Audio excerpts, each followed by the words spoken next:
क्या ये पॉसिबल है? कितने मार्क्स चाहिए होंगे लेकिन? यार इस साल ड्रॉप ईयर है मेरा, इसके बाद चांस नहीं मिलेगा एग्जाम देने का। दीदी मेरा 11th तो बर्बाद हो चुका है, क्या 12th से सिलेक्शन हो जाएगा? कितना पढ़ना होगा? कौन कौन से चैप्टर पे ध्यान दूं? दीदी बहुत सारा बैकलॉग है, कैसे कवर करूं? कुछ तो बताओ दीदी। तो आज इस वीडियो में मैं बात करूंगी सिर्फ मैथ्स के बारे में, जो तुम्हारी हेल्प करेगा 40 to 45 मार्क्स लाने के लिए।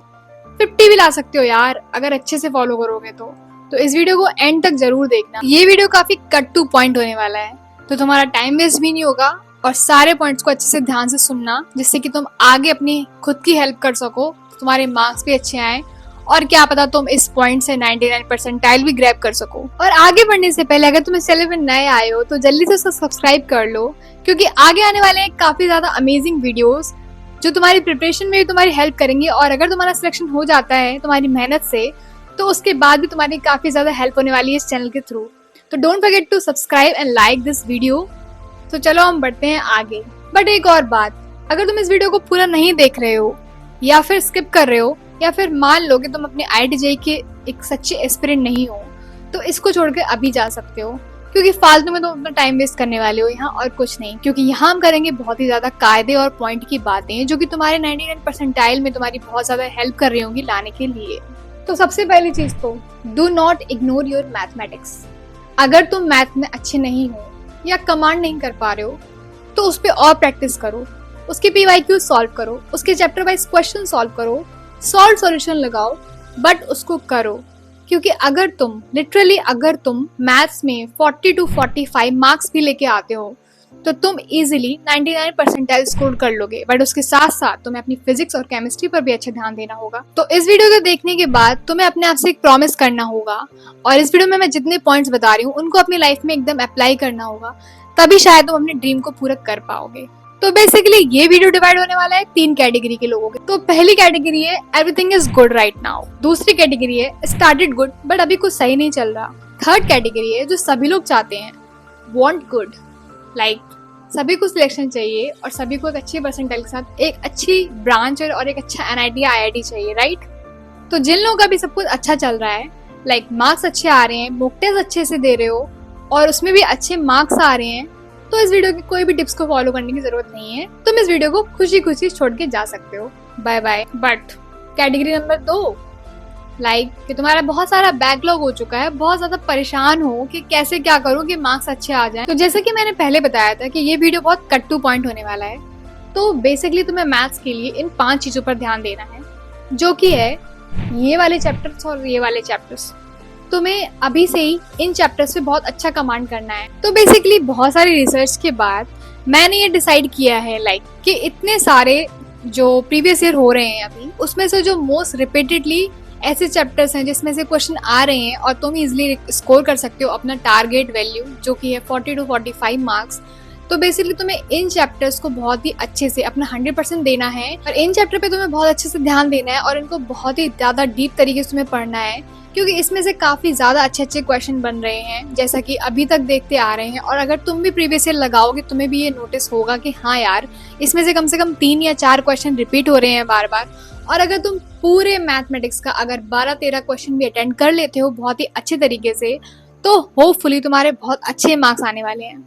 एंड आई अंडरस्टैंड, बिकॉज मैंने भी कभी IIT-JEE दिया था, तो मुझे पता है कि इतना भी इजी नहीं होता है इन चैप्टर्स को कवर करना और याद कर लेना या फिर इनके क्वेश्चन लगा लेना। आई नो गाइज, बहुत ज्यादा मेहनत करनी पड़ती है, but you are a real aspirant of IIT-JEE, तो तुम्हें इतनी जल्दी हार नहीं माननी है। क्योंकि अगर तुम्हारा सिलेक्शन हो जाता है तो तुम्हें 4 साल IIT या फिर किसी अच्छे NIT में निकालने भी होंगे, तो उसके लिए तुम्हें एक अच्छा जिगरा भी चाहिए। तो उस जिगरे को अभी से रेडी करने की तैयारी में लग जाओ। तो अब तुम सोच रहे हो कि 11th क्लास के इतने कम चैप्टर क्यों? क्योंकि बेसिकली 12th में अगर तुम अभी हो या फिर तुमने फ्रेशली 12th खत्म किया है, तो तुम इन चैप्टर को अच्छे से रिवाइज भी कर सकते हो, याद भी कर सकते हो, उनके क्वेश्चन लगाना तुम्हारे लिए थोड़ा सा आसान होगा।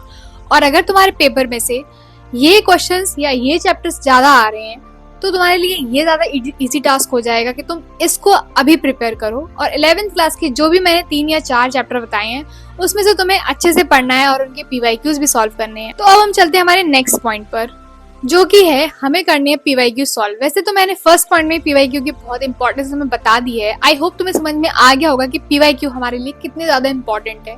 यू डोंट बिलीव कि गाइस बहुत सारे ऐसे बच्चे होते हैं जो ड्रॉप ईयर में सिर्फ पीवाईक्यू लगाकर ही अच्छा एनआईटी ले लेते हैं। और शायद उसमें से मैं एक अपना नाम भी लेना चाहूंगी, क्योंकि लिटरली जब मेरा ड्रॉप ईयर था तो मैंने भी पीवाईक्यू में इतनी जान झोंक दी थी। मैंने इतने सारे पीवाईक्यूज लगाए थे, क्योंकि मुझे समझ में आ गया था कि जो डीपीपीज होती हैं, जो भी टेस्ट हो रहे होते हैं, जो भी हो रहा होता है, उसमें से कहीं ना कहीं पीवाईक्यू हमारी बहुत ज्यादा हेल्प कर रहे होते हैं।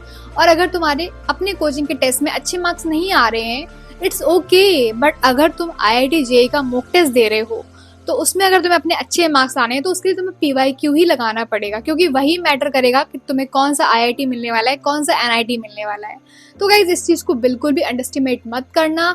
बहुत सारे लोग मुझसे कमेंट में पूछते रहते हैं कि दीदी अभी पीवाईक्यूज लगाने जरूरी है क्या, या फिर लगाने हैं, या फिर क्या करूं, समझ में नहीं आता है दीदी, बहुत सारा वर्क मिलता है, डीपीपीज लगानी होती हैं, ये करना होता है, वो करना होता है। तुम्हें बस पीवाईक्यूज पे ही ध्यान देना है। पीवाईक्यू बहुत तगड़े तरीके से तुम्हें आने चाहिए। तुम ट्राई करो कि हर एक चैप्टर, जो भी मैंने तुम्हें 13-14 चैप्टर बताए हैं, ऑल टोटल 11 + 12, उसके तुम्हें 20 to 30 पीवाईक्यूज लगाने हैं। और अगर तुम ये सब कवर कर लेते हो तो मैं 50 तक अपना टारगेट पहुंचा। टोटल ओवरऑल बात नहीं कर रही हूँ मैं। तो गाइस तुम्हें 50 questions from each chapter wise लगाने हैं, वो भी पीवाईक्यूज, जिससे कि तुम्हारी कमांड बहुत अच्छी हो जाएगी उसमें। और उसी के साथ साथ थर्ड पॉइंट है हमारा कि जब हम अपना पढ़ रहे होंगे, हमें अगर कोई चैप्टर नहीं आता है तो हम उसका इन शॉर्ट वीडियो से ही उसको कवर करने की कोशिश करेंगे, क्योंकि हमें भी पता है मैथ्स में इतनी ज़्यादा थ्योरी हमें नहीं पढ़ाई जाती है, या फिर हमें नहीं पढ़ने की ज़रूरत है।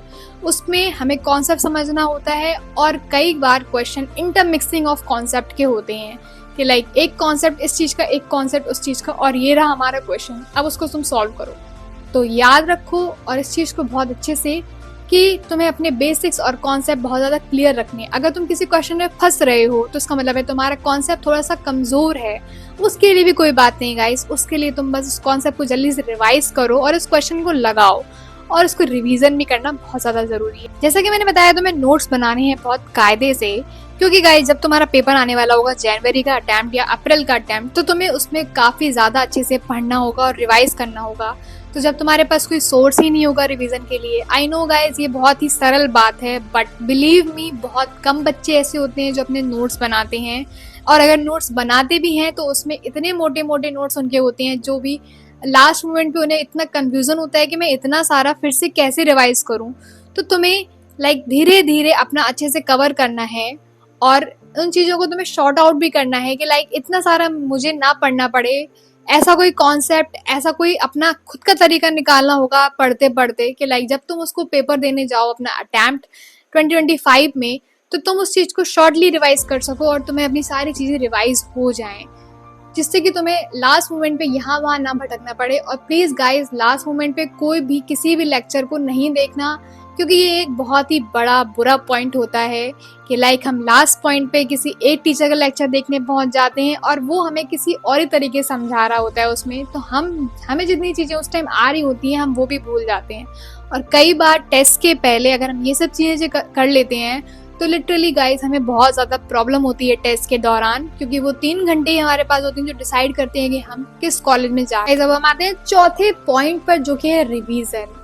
देखो आई अंडरस्टैंड कि तुम्हारे लिए इतना सारा रिवीजन करना बहुत ज़्यादा मुश्किल हो जाता है। काफ़ी लोगों को अपना बैकलॉग भी कवर करना होता है और काफ़ी लोग पढ़ भी रहे होते हैं उसी के साथ साथ। लेकिन मैं इतना बस कहना चाहूँगी, अगर तुम डेली रिवीजन करते हो किसी चीज़ का, तो 10वें दिन या 8वें दिन तुम्हारे लिए वो चीज़ बहुत ईजी हो जाती है। फर्स्ट डे तुम्हें प्रॉब्लम होगी, जब भी तुम सोने जाओ या सुबह उठो अपनी पढ़ाई शुरू करो तो उसके 1 घंटे को तुम्हें अपने रिवीजन को ही देना है। तुम्हें अपने नोट्स को पलट कर देखना है कि मैंने लास्ट डे क्या पढ़ा था, मैंने यस्टरडे किस चीज़ के बारे में समझा था, पढ़ा था।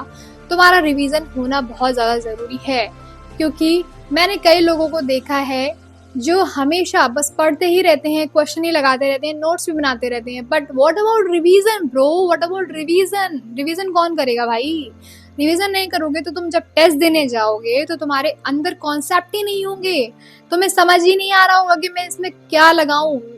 तुम्हें ये समझ में आ रहा होगा कि मैंने ये पढ़ा है, मुझे ये आता है, बट तुम्हें वो याद नहीं होगा, तुम्हें उसका कॉन्सेप्ट क्लियर नहीं होगा। तो इसलिए मैं अभी से कहना चाहती हूँ, तीनों सब्जेक्ट के लिए तुम्हें रिवीजन बहुत ज़्यादा करना है, और हो सके तो तुम वीक में 3 बार रिवीजन कर सके हो। अगर तुम डेली नहीं कर पा रहे हो तो बेसिकली तुम उसे 3 बार तो करो ही करो, क्योंकि तुम्हें वीक में टेस्ट भी देने हैं। अगर तुम रिवीजन नहीं करोगे तो तुम टेस्ट में कैसे फोड़ोगे? I think you got it. तो अब हम आते हैं हमारे लास्ट पॉइंट पर, जो कि है मॉक टेस्ट। मैं अपने हर वीडियो में तुम्हें ये बताती हूँ, मैं अपने हर कमेंट्स में जो भी परेशान होकर मेरे पास आता है मैं उसको हमेशा सजेस्ट करती हूँ कि मॉक टेस्ट दो। जितनी ज़्यादा तुम टेस्ट दोगे उतनी तुम अपने युद्ध की प्रिपरेशन कर रहे होगे। बेसिकली IIT JEE तुम्हारे लिए एक युद्ध ही है, जिससे कि तुम एक अच्छा फ्यूचर ग्रैब करने वाले हो। तो अगर तुम उसके लिए इतने ज़्यादा सीरियस हो तो सीरियसली टेस्ट भी दो।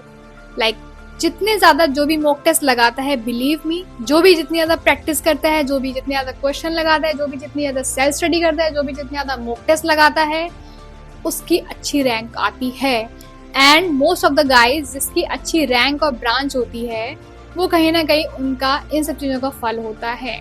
तो अगर तुम्हें भी ये सब डिज़ायरेबल चीज़ें चाहिए हैं, तुम्हें भी अपनी इच्छा के अनुसार कोई कॉलेज या चीज़ चाहिए है, ब्रांच चाहिए है, तो तुम्हें अच्छे से पढ़ना होगा।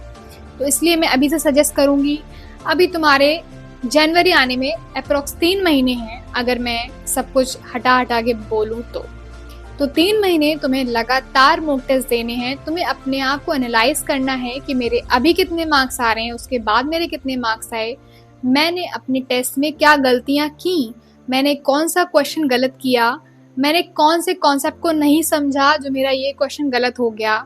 उसका सॉल्यूशन देखो, अपना सॉल्यूशन मैच करो कि मैंने क्या लिखा था, क्या समझ में नहीं आया मुझे उस मोमेंट पे, मुझे क्या क्लिक नहीं किया।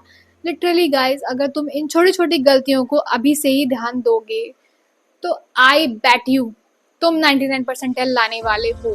तुम्हें 99 परसेंटाइल लाने से कोई नहीं रोक सकता। तो गाइज, तुम्हें बहुत लोग सलाह देते होंगे कि मॉक टेस्ट दो, बट उसी के साथ साथ एनालाइज भी करना बहुत ज़्यादा इंपॉर्टेंट है। जैसा कि मैंने पहले बताया, तो तुम्हें अच्छे से एनालाइज करना है, तुम्हें हर क्वेश्चन को बहुत ही ज़्यादा इंपॉर्टेंस देनी है। तुम्हारे लिए उस टाइम हर क्वेश्चन इंपॉर्टेंट है। तुम्हारे लिए 300 नंबर का पेपर ही बहुत ज़्यादा इंपॉर्टेंट है, तुम्हारे लिए वो 3 आवर बहुत ज़्यादा इंपॉर्टेंट है। तो बिल्कुल भी परेशान मत हो, अपनी प्रिपरेशन में लग जाओ। जो भी कॉन्सेप्ट तुम्हारे क्लियर नहीं है उनको पढ़ो। तुम्हारे पास सारे रिसोर्सेज हैं, तुम्हारे पास फ़ोन है, इंटरनेट है, सारे टीचर्स तुम्हें अवेलेबल है यूट्यूब पर। तुम्हें कोई भी कॉन्सेप्ट समझ में नहीं आता है, उसको फटाक से 15-20 मिनट्स में पढ़ के ख़त्म करो फॉर द लाइफ टाइम मतलब कि अटेम्प्ट तक, क्योंकि उसके बाद तो तुम्हें दूसरे क्वेश्चंस और कॉन्सेप्ट समझने आई थिंक सो। और अगर तुम्हें चाहिए एक अच्छा सपोर्ट, क्योंकि आई अंडरस्टैंड प्रिपरेशन के टाइम हमें ऐसा लगने लगता है कि हमें कोई मेंटोर चाहिए या कोई तो चाहिए जो हमें सपोर्ट करता है, जो हमें बताता रहे कि तुम्हें ये पढ़ना है। तो उसके लिए तुम ले सकते हो PW के बहुत ही अच्छे कोर्सेज हैं जो कि स्क्रीन पे तुम्हें इस टाइम दिखाई दे रहे हैं। तो अगर तुम्हें इसमें से कुछ भी खरीदना हो तो मेरा जो कोड है वो यूज़ कर सकते हो फॉर द इंस्टेंट 10% डिस्काउंट। तो इससे तुम्हारी काफ़ी ज़्यादा हेल्प हो जाएगी, क्योंकि तुम्हें इसमें मिल रहे होंगे काफ़ी अच्छे DPPs, काफ़ी अच्छे सॉल्यूशंस जो कि तुम्हारे क्वेश्चंस के होंगे, और तुम्हें मिल रहा होगा आराम से सारे प्रॉब्लम्स का सॉल्यूशन जो भी तुम्हें उस टाइम क्रिएट हो रही होगी। तो गाइज, इस चीज़ को बिल्कुल भी मत भूलना। और उसी के साथ साथ जो भी मैंने आपको पॉइंट्स बताए उनको ध्यान में रखते हुए जल्दी से अपना ड्रीम कॉलेज कमेंट सेक्शन में जल्दी से लिख दो, और अपनी जो भी प्रॉब्लम है मुझे बता सकते हो, क्योंकि मैं तुम्हें यहाँ पर यूट्यूब पे देती हूँ फ्री गाइडेंस, फ्री मेंटोरशिप। तुम्हारी किसी भी कमेंट का जवाब मैं इजीली दे सकती हूँ। तो उसके लिए तुम अपने कमेंट करना बिल्कुल मत भूलना, और इस चैनल को सब्सक्राइब करना बिल्कुल मत भूलना, क्योंकि you will never ever forget me. My name is Karishma and I am from NIT Allahabad. तो एट द लास्ट, अगर तुम्हें ये वीडियो पसंद आया हो तो जल्दी से इसको लाइक कर दो, अपने दोस्तों के साथ शेयर कर दो, क्योंकि शायद तुम अपने दोस्तों के साथ IIT या NIT आना पसंद कर रहे होगे। तो बाय बाय दोस्तों, मिलते हैं नेक्स्ट वीडियो में। Don't forget to subscribe and like. Bye. I look at you and it's easy to see you are that someone I've been trying to meet.